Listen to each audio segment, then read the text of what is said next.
So this is the video on the Hydrostop. It's a 2-inch flapper handle kit, as you can see right there.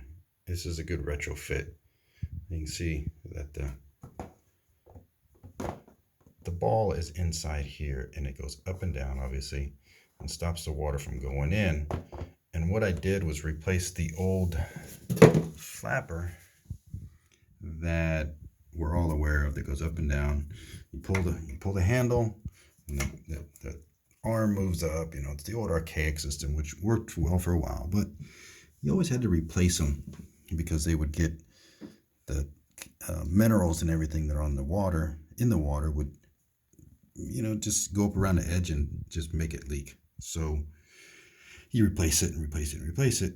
And they came out with this whole device here. Now look, it's all enclosed. There's a cable in here, so there's no moving parts to get hung up on anything here, and keep the flap open and let the water drain down overnight and sit there and run and fill and run and fill. And there's nothing there. There's no moving parts to be exposed and stuck open. So I like this piece. Unfortunately, it's already installed, and I wasn't able to record the video of me installing it. I got more toilets in the house, so that'll come at a later date. But as you can see, when you flush it, flushes just fine.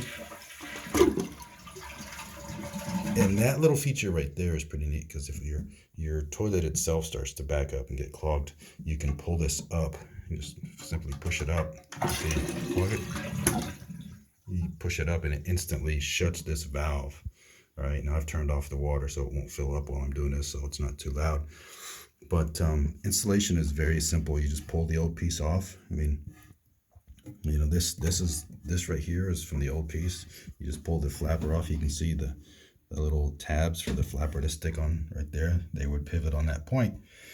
But you just take this and stick it in. You just got to make sure though that this little rubber piece here, when you put it in, you got to kind of put your finger around it and make sure it's down inside of the little hole that the water goes down in. You know, so again, you just pull it up, it goes down, and then obviously this would start filling back up. But you know, it saves water, it saves time, saves energy and everything else like that, because you know, you're not constantly going up here and changing it over and over and over again. It is silicone instead of rubber, and apparently the chemicals that are in the water don't like, or the minerals that are in the water don't like to stick up on that as much as they do on the older rubber stuff. Again, so you just, you know, does your plumber put one of these in and do himself out of a job? Yeah, I mean, you know, that's on you as a plumber and your ethics.